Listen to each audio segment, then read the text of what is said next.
केही संरचनाहरू अझै बनाउनु पर्ने अवस्था छ र हाम्रो यो देशको आर्थिक गतिविधि हामी सबैलाई थाहा भएकै कुरा हो र अझै पनि हामीले यहाँ यो जुन अहिले यो डुम्रे भन्सारलाई र बन्दीपुर आसपासलाई एउटा सहरी विकासले सहरको एउटा त्यसैभरिको 10वटा सहरमध्ये एउटा सहर बसाउने उद्देश्यका साथ यहाँ लागि परिरहेको छ। त्यसकारणले पनि यो सबैको केन्द्र र मध्यबिन्दुमा रहेको यो होमराज लोहनी शारदा शिक्षा सदनमा धेरै पूर्वाधारहरू अभाव छ। जस्तै अहिले बजारमा प्रतिस्पर्धाका कारण बजार बस्तीमा धेरै धनाढ्यहरूको कारणले त्यहाँका विद्यालयहरू पनि राम्रो भौतिक पूर्वाधारहरू र गाडीका सुविधा भएकाले गाउँघरका विद्यालयहरू आज सुक्दै गएको छ। एउटा विद्यालय नजिकको घरबाट एउटा विद्यार्थीलाई यातायातको कारणले अर्को ठाउँमा टाढा जानुपर्ने अवस्था छ। त्यसले पनि हाम्रो यो ओह्रालो माविलाई अझ गुणस्तर शिक्षा र विद्यार्थीहरू यसै नै हो पहिला पनि गुणस्तर शिक्षा दिन सफल भएको र भानु नगरपालिकाकै उत्कृष्ट विद्यालय र धेरै विद्यार्थीलाई समेट्न सक्ने विद्यालय छ। अझै पनि यसलाई एउटा राम्रो सुविधाजनक गाडीहरू हामीले हाल्न सक्यौँ भने यहाँका विद्यार्थीहरू सहरमा पलायन हुँदैनन् भन्ने मैले विश्वास लिएको छु र यो संस्थासँग पनि मैले एउटा आशा राखेको छु र हामीले धेरै ठाउँमा नेपाल भारत यो मानव विकास एवं मैत्री सङ्घले नेपाल भारत सरकारले आफ्नो एम्बेसी मार्फत विभिन्न ठाउँमा विभिन्न समयमा एम्बुलेन्सहरू सरकारी गाडीहरू विद्यालयको लागि विद्यालयका भौतिक संरचनाहरू चाहे त्यो विद्यालयमा एउटा छात्रावासको पनि व्यवस्थाहरू धेरै ठाउँमा गरिरहेको मैले सुनेको छु देखेको छु र आशा छ यो तरुण शारदा हाम्रो यो होमराज लोहनी शारदा शिक्षालाई पनि एउटा आफ्नो मन मस्तिष्कमा र यहाँको वातावरणलाई ठ्याक्कै आफ्नो मनमा राखेर आगामी दिनमा यहाँ केही सहयोग हुन्छ भन्ने अपेक्षा नवीन दाहालजी जो यो स्कुलको अध्यक्ष पनि हुनुहुन्छ, उहाँले तोडिदिनु भयो र एकदम सर्ट नोटिसमा हामीले अस्ति मात्र एउटा कार्यक्रमको आयोजना गर्ने गरी यो कार्यक्रमलाई फाइनल गऱ्यौँ र सर्ट नोटिसमा यहाँ पाल्नु पऱ्यो। यसको लागि हामी आयोजक कमिटीको तर्फबाट पनि विशेष धन्यवाद दिन चाहन्छौँ। र विशेष गरी आज हामी किन आयौँ, उद्देश्य के हो भन्ने बारेमा अलिकति संक्षेपमा म केही व्यक्त गर्न चाहन्छु। त्यसअघि यो संस्थाको बारेमा स्थापना किन भयो, के कारणले भयो, किन यो अर्गनाइजेसन जन्माउनु पर्यो, यो बारेमा पनि म अलिकति यहाँलाई संक्षेपमा बताउन चाहन्छु। 1999 सालतिरको कुरा हो, 1999 तिरको कुरा हो, जब नेपालको त्रिभुवन विमानस्थलबाट नेपालको जुन हिन्दुस्तानको जुन जहाज इन्डियन एयरलाइन्सको हाइज्याकिङ भयो। त्यो हाइज्याकिङ भएर अर्थात् नेपालको त्रिभुवन विमानस्थलको सेक्युरिटी सिस्टम ल्याप्स भएर भारतको जहाजले यहाँबाट अपहरण भएर अफगानिस्तानको कान्दारमा गएर त्यो रोकिन पुग्यो र त्यस क्रममा भारतले एउटा जुन जम्मू काश्मीरमा मोस्ट वान्टेड भनेर राखेको टेरोरिस्टलाई पक्रेर राखेको जो टेरोरिस्ट थिए उनलाई ससम्मान रूपमा त्यहाँको तत्कालीन भारतीय जनता पार्टीका विदेश मन्त्री जसवन्त सिंहजीले उहाँलाई लिएर गएर त्यो मोस्ट वान्टेड भनेर राखिएको टेरोरिस्टलाई लिएर गएर अफगानिस्तानमा ससम्मानपूर्वक, अहिले त तालिबानी सरकार आयो, तालिबानकै सरकार थियो त्यो बेलामा, र उहाँलाई चाहिँ नि बुझाएर आफ्ना प्यासेन्जरहरू फिर्ता लिएर आउनुभयो। र त्यस क्रममा त्यो घटनाले म पनि भारतको नयाँ दिल्लीमा पत्रकारको रूपमा काम गर्दै थिएँ र हामी एउटा न्युज कलेक्सनको सिलसिलामा काठमाडौँमा आएका थियौँ र काठमाडौँमा आउने क्रममा एकदमै सर्ट नोटिसमै नेपालको कृष्णप्रसाद भट्टराईजी प्रधानमन्त्री हुनुहुन्थ्यो, उहाँ प्रधानमन्त्रीबाट हटेर गिरिजाप्रसाद कोइराला प्रधानमन्त्रीमा आइसक्नु भएको थियो र गिरिजाप्रसाद कोइराला प्रधानमन्त्री बनिसकेपछि पनि इन्डियन एयरलाइन्सको फ्लाइङ नेपालमा बन्द भइरहेको अवस्थामा होल नेपालमा एउटा यस्तो किसिमको शङ्का पैदा भयो भन्ने बारेमा स्वयं प्रधानमन्त्री, त्यस बेलाका प्रधानमन्त्री गिरिजाप्रसाद कोइरालाजीले हामीसँग पनि भन्नुभयो र उहाँले यति पनि भन्नुभयो, त्यस बेलाका पर्यटन मन्त्री र प्रधानमन्त्री कोइरालाले हामीलाई के भन्नुभयो भने यो इन्डियन एयरलाइन्सको हाइज्याकिङ पश्चात जुन विमान रोकिएको छ यसलाई उडान गराउन सक्ने केही त्यस्तो इन्फर्मल कामहरू गर्न सक्नुहुन्छ होला तपाईँले भनेर उहाँले हामीलाई भन्नुभयो। त्यस बेलाको कुरा हामी भर्खर प्रेसमा बसेको मान्छेहरू तैपनि जोस जागर थियो, हामीले भन्यौँ ट्राई गर्छौँ र त्यही क्रममा सरकारको लेटर लिएर हामीले तत्कालीन हवाई प्राधिकरणका डिजी नगेन्द्र घिमिरे र म भारतको नयाँ दिल्लीमा गयौँ।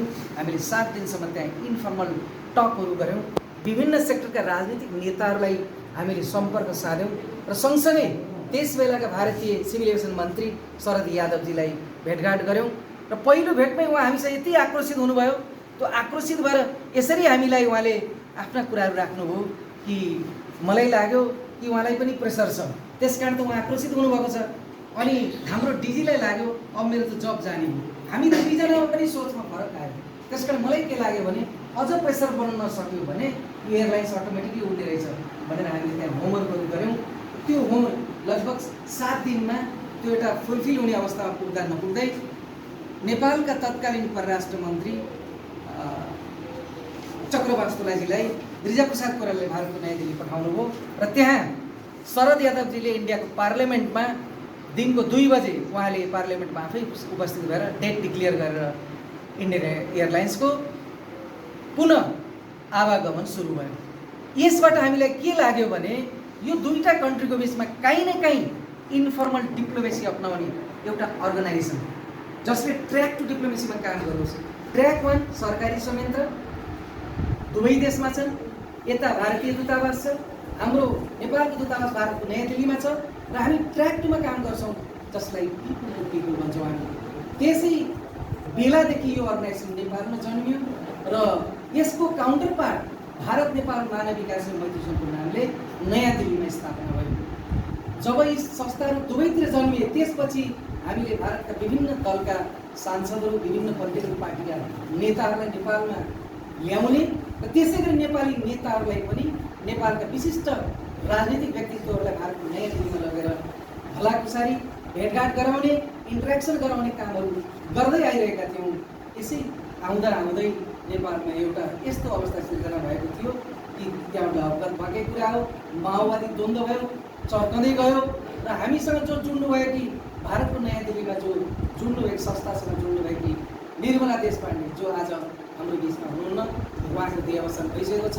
उहाँले नेपालको पिसको निम्ति, नेपालको शान्तिको निम्ति हामीले भूमिका नगरी हुँदैन भनेर देशैभर जान्छौँ र हाम्रो मिसन छ। हामीले भनेका छौँ कि हामीले यो देशको सरकारलाई के भनेका छौँ भने जसरी अघि यहाँ विद्यालय भवनमा जुन समस्याहरू हाम्रो यसको चाहिँ नि स्कुल चिफले भन्नुभयो, उहाँले के भन्नुभयो भने यहाँ यो समस्या छ, यहाँ यो समस्या छ, यहाँ यो समस्या छ। मैले योभन्दा अगाडि 7 वटा स्कुल कलेजमा कार्यक्रम गरिसकेँ, सबै ठाउँमा यही समस्या छ। त्यसकारण हामीले भारतसँग एम्बुलेन्स माग्ने या स्कुलको एउटा सानो क्लासरुम बनाइदेऊ भनेर भन्ने कि हाम्रो जुन रिसोर्सेस छ हामीसँग जे छ त्यसमा उसको टेक्नोलोजी ल्याऊ, हामीलाई तिमीले फन्ड ल्याऊ, हामी हाम्रो रिसोर्सलाई प्रयोग गरेर तिम्रो यदि ऋण दिन्छौँ भने पनि हामी तिर्न तयार छौँ, तर हामी मिलेर जाउँ। हामीले इन्फ्रास्ट्रक्चरको सवालमा कसरी जान सक्छौँ, टुरिज्मको सवालमा कसरी जान सक्छौँ, हाइडल पावरको सेक्टरमा कसरी जान सक्छौँ, हामी एग्रिकल्चरमा कसरी जान सक्छौँ, यावत चिजहरू छन्।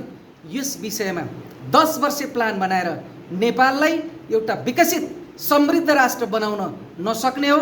सधैँभरि राजनीतिक प्रणालीको मात्रै यो रटान रटेर गाउँमा खालि राजनीतिक प्रणालीको मात्रै कुरा गरेर हामी अगाडि बढ्ने हो भने हामी कस्तोमा पुग्छौँ भने 35 वर्ष अगाडि हामीले अरुण तेस्रोबाट जुन उत्पादित हुने जुन बिजुली थियो त्यो 35 वर्ष अगाडि हामीले हाम्रो देशमा आउन दिएनौँ। इभन एडिबीलाई हामीले चिठी लेखेर रोक्यौँ, तर त्यही 35 वर्षपछि त्यो 35 वर्षमा निरन्तर हाम्रो पानी केर गयो। 35 वर्षपछि पुनः हामीले अरुण तेस्रोमा बिजुली निकाल्नको निम्ति भारतको सतलज कम्पनीलाई दियौँ। यसकारण यस्ता थुप्रै कुराहरू छन्। त्यसकारण आउने दिनमा अब बडा सेन्सिटिभ के हुन गइरहेको छ भने भारत सन् 2026 सम्म पावरको सेक्टरमा सरप्लसमा जाँदै रहेछ। पावरको सेक्टरमा जब उसलाई बिजुली नै नचाहिने स्थिति बन्यो भने हाम्रो बिजुली कहाँ जाने? यस विषयमा पनि हामी गम्भीर हुन जरुरी छ। त्यसै गरी एग्रिकल्चरको सवालमा आज हाम्रो धान उत्पादन भइरहेको छ। म तराई बेल्टहरूमा जान्छु, बर्डर पारी जाँदा किसानले जुन सुविधा पाइरहेको छ, किसानले जुन प्राइसमा मल पाएको छ, त्यसको ठिक दोब्बर रेट चाहिँ नि नेपाल साइडमा छ। अब हाम्रो उत्पादन महँगो हुन्छै हुँदैन। त्यसकारण यस्ता यावत चिजहरू छन्।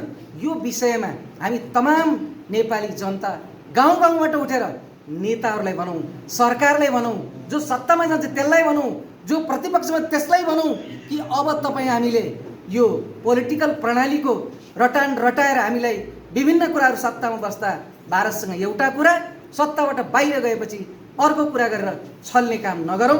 अब हामी नेपालको आर्थिक विकासको निम्ति भारतसँग यो पोइन्टमा यसरी जान चाहन्छौँ भनेर क्लियर कट एउटा चार्टर बनाऊँ।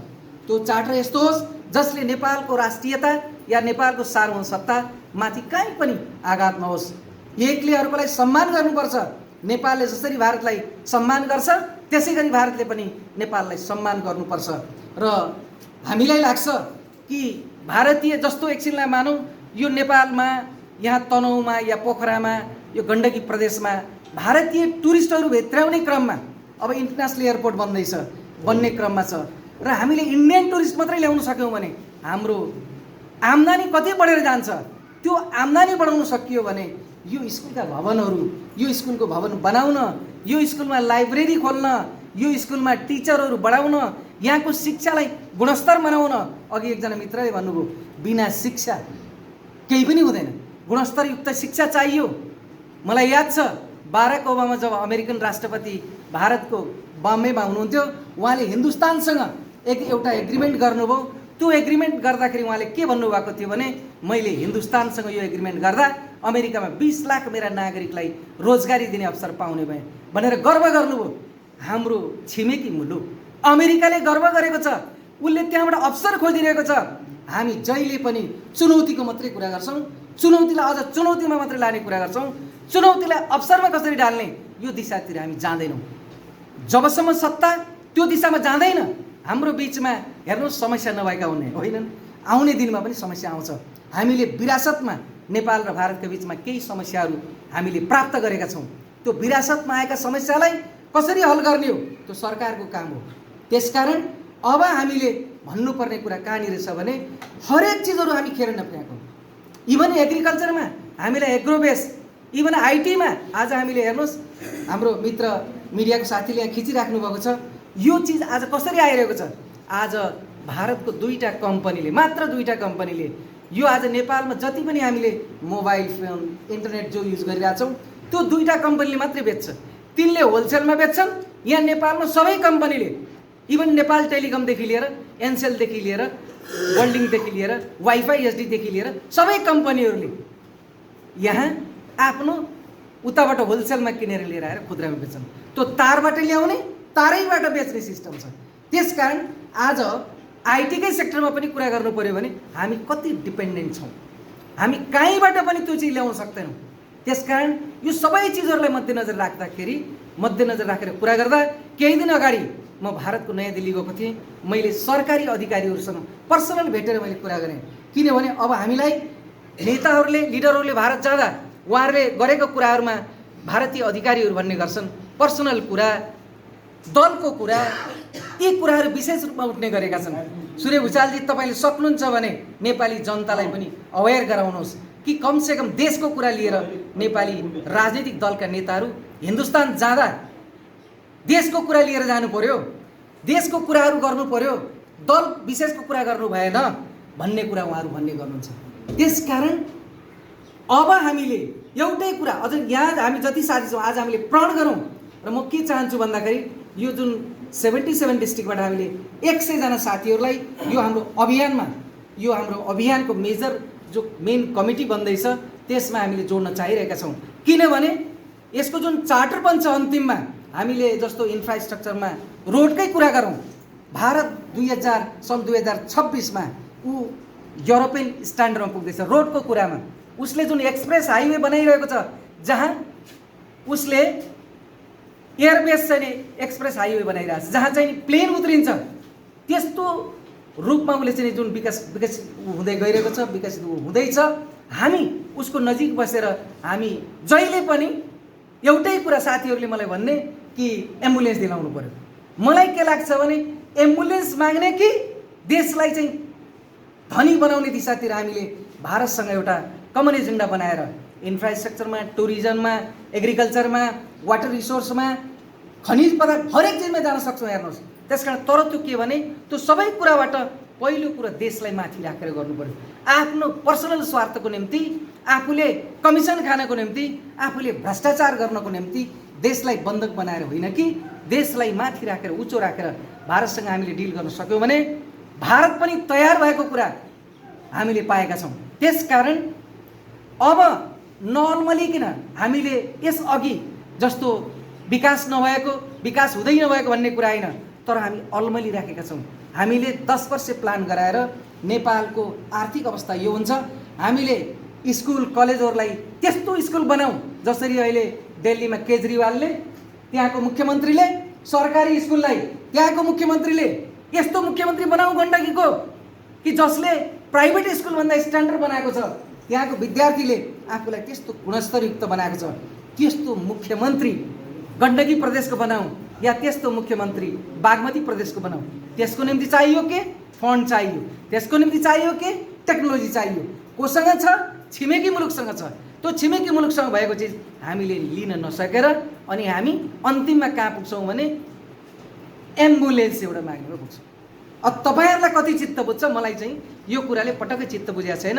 म चाहिँ अब आफ्नो जीवन यसैमा समर्पित गरेर हिँड्न खोजेको। मलाई हुन त राजनीतिक दलहरूले उनीहरूले आफ्नो पार्टीमा तानेर विशेष पोर्टफोलियो दिने पनि आग्रह गर्छन्। मैले एउटै कुरा भनेको छु, जुन पार्टीले यो दिशामा काम गर्छ त्यो पार्टीमा मलाई राजनीतिक इच्छा जाग्यो भने त्यो पार्टीमा म जान तयार हुँला, होइन भने मलाई पोलिटिक्स गर्नु छैन।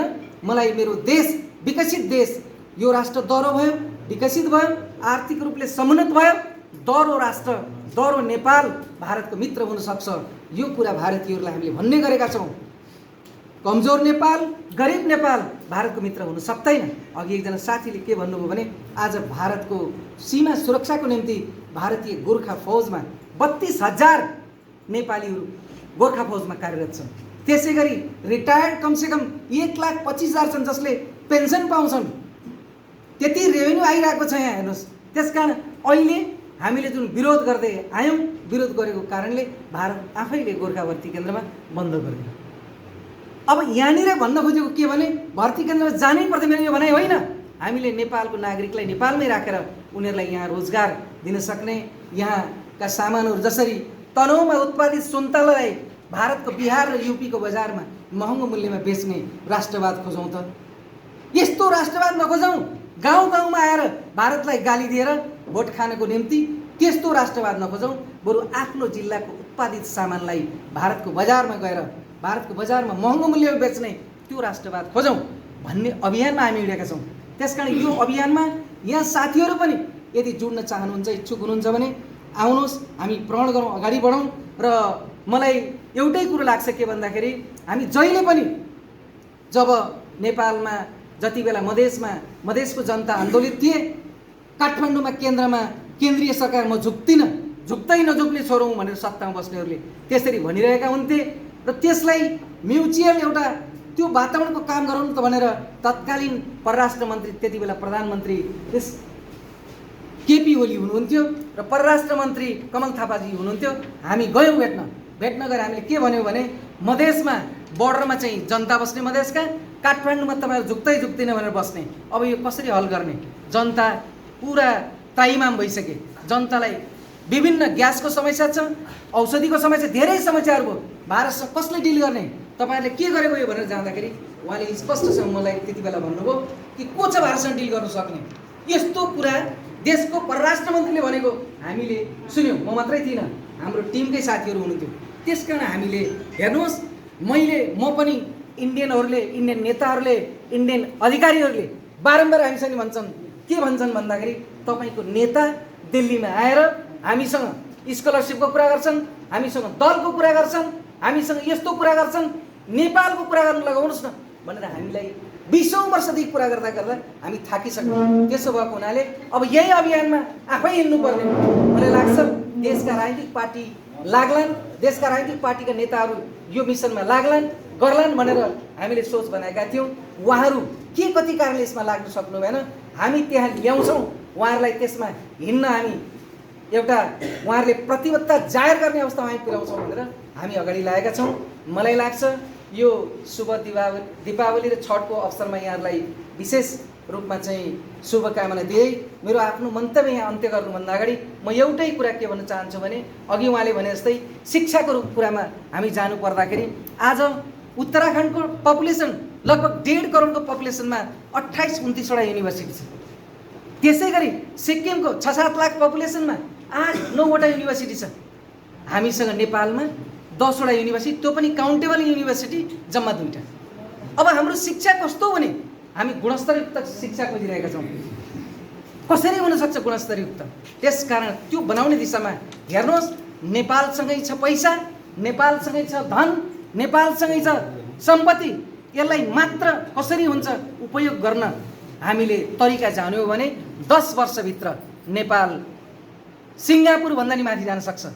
यो अवधानलाई विशेष रूपमा अगाडि बढाउँ। मलाई लाग्छ मिडियाका साथीहरू पनि यहाँ आइपुग्नुभयो, उहाँहरू पनि ठुलो सहयोग यसमा रहनेछ भन्ने विश्वास लिँदै यो जुन सर्ट नोटिसमा यो कार्यक्रम त्यस बेलाका अन्डरग्राउन्ड रहेका माओवादी नेताहरू कमरेड प्रचण्ड, कृष्णबहादुर महरा र नेपाली कङ्ग्रेसका प्रधानमन्त्री गिरिजाप्रसाद कोइराला समेतका नेताहरूसँग सम्पर्कमा बसेर हामी लगभग 8 वर्षसम्म एक खालको भूमिकामा रह्यौँ। हामीले के को निम्ति गरेका थियौँ? नेपालमा पिसको निम्ति, पहिलो कुरा शान्तिको निम्ति। त्यति बेला सबै धेरै साथीहरूले भने हामीलाई भन्न पनि माओवादी पार्टीमा हुनुहुँदो रहेछ भन्नेसम्म पनि भने, तर हामीले शान्तिको निम्ति यो कुरा गरेका थियौँ। मलाई स्मरण छ कि हामीले 7 सालको अघि पूर्वोक्त साथीले भन्नुभयो 7 सालमा हामीले राजनैतिक परिवर्तनको निम्ति भारतको सदा सहायता लियौँ। 46 सालमा राजनीतिक परिवर्तनको निम्ति भारतको सदा सहायता लियौँ र यसै गरी रिपब्लिक बनाउनको निम्ति 62-63 पनि भारतको सदा सहायता लियौँ। आज हामीले राजनीतिक प्रणाली परिवर्तनका कुराहरू, राजनीतिक सिस्टम बदलेर संविधानमा विभिन्न कुराहरू ट्र्याकमा हिँडेर संविधान भनेर यो एमेन्डमेन्ट गर्ने कुराहरू पनि हामी लागिरहेका छौँ, यसपछि पनि लाग्छौँ। तर जनता सर्वशक्तिमान हुन्, जनताले जे चाहन्छन् त्यही मात्रै हुन्छ। यहाँनिर एउटै कुरा के खड्कियो भने हामीले अहिलेसम्म यो 21 वर्षको दौरानमा 1407 इभेन्टहरू गरेछौँ ठाउँ ठाउँमा। अघि एकजना यहाँको वडाध्यक्ष उहाँले सुनाउनु भयो कि हामीले नेपालभरि 30,000लाई हामीले डायबिटिज सम्बन्धी मेडिसिन 6 मन्थको निम्ति फ्री डिस्ट्रिब्युसन कार्यक्रम जो भारतीय दूतावासबाट चाहिँ ग्रान्टको रूपमा आएको थियो, त्यो प्रोग्राम पनि चलाएका थियौँ। तर यो सबै कुराहरू समग्रमा हेर्दाखेरि हामीलाई के लागिरह्यो भने विगत केही समयदेखि हामीले यो टपिकमा नेपालको आर्थिक विकासको सवालमा साझा अवधारणा यो विषयमा सिङ्गो देशमा एउटा यसलाई बहसको रूपमा लैजाउँ। त्यो बहसको रूपमा लिएर गएर के आउँदो रहेछ त, कसरी जाने त, भारतसँग आर्थिक नेपालको आर्थिक विकासको निम्ति के काम गर्नुहुन्छ, के गर्नुहुन्न।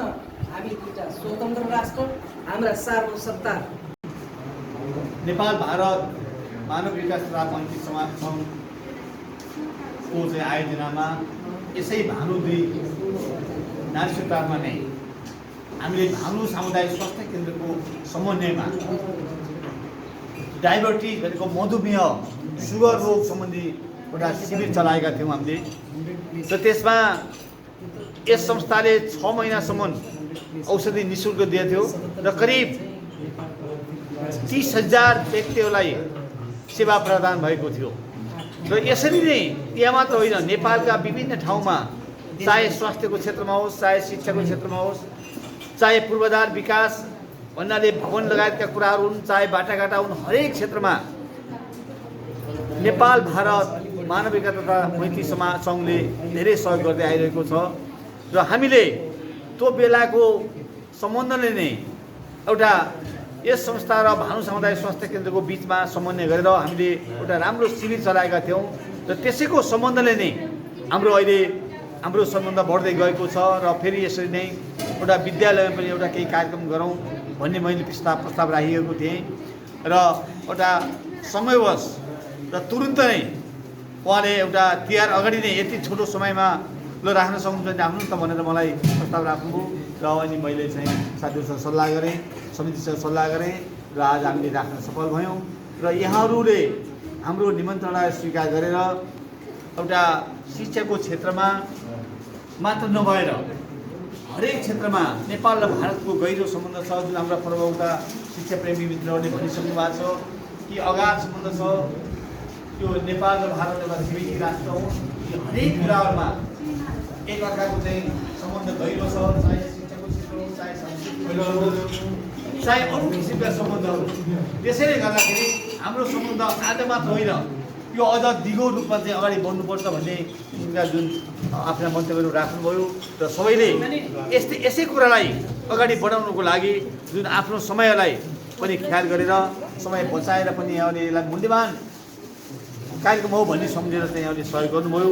म सम्पूर्णलाई यस विद्यालयको एउटा अध्यक्षको तर्फबाट, व्यक्तिगत तर्फबाट र विद्यालयको तर्फबाट पनि म सबैमा हार्दिक आभार प्रकट गर्दै धन्यवाद। म मञ्चमा आमन्त्रण गर्दछु, अगाडि आमन्त्रण गर्दछु र पुरस्कार राशि रु 5,000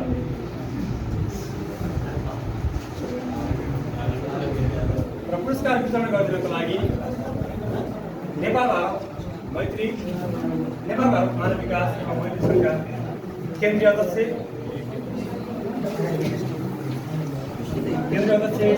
श्री भुषाल सरलाई अनुरोध गर्दछु। यता फर्किनु।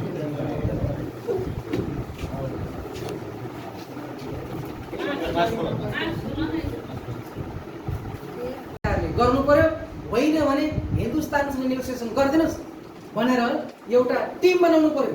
मैले त प्रेसिडेन्ट सरकारले भनिसकेँ, जबसम्म तपाईँले हायर लेभलको एउटा संयन्त्र बनाउनु ठिक छ, तपाईँलाई इन्डियासँग मात्रै बनाउँदा ब्लेम लाग्छ भने चाइनासँग बनाउनुहोस्, युरोपियन युनियनसँग बनाउनुहोस्, अमेरिकासँग बनाउनुहोस्, तर हायर लेभलको संयन्त्र बनाउनुहोस्। तपाईँले डेभलपमेन्टको खाका बनाउनुहोस् 10 वर्ष। यो होइन कि मेलम्चीको जस्तो त्यस्तो पाइँदैन। तपाईँले सडक यो दिन जसरी आज हिन्दुस्तानमा भारतले के गरिरहेको छ भने रोड आज प्रत्येक दिन, हिजो 3 किलोमिटर बनाउने भारत आज एक्सप्रेस हाइवे प्रत्येक दिन 48 किलोमिटर बनाइरहेको छ। हामीले कति बनाएको छौँ? आज हामी हाइडल पावर यत्रो 84,000 मेगावाट के भनेर हामी जम्मा 1000 मेगावाट 1100 मेगावाट उत्पादन गरेका छौँ। त्यो पनि 50 मेगावाट खेर अहिले खेर गएर सरप्लस भएर बेच्ने ठाउँ नभएर अब राजनीतिक दलले के जुक्ति राख्नु पर्यो भन्दाखेरि 20 युनिटसम्म चाहिँ फ्रीमा बाँड्ने। त्यो चिजै खेर गएको छ। फ्रीमा दिनुहोस् कि जेमा दिनुहोस्, त्यो चिजै अहिले खेर गएको। अब 4-5 हजार मेगावाट आउँदैछ 4-5 वर्ष 3-4 वर्ष त्यो कहाँ बेच्ने? त्यस कारण हामीले यसलाई एउटा खाका बनाउनु पर्यो।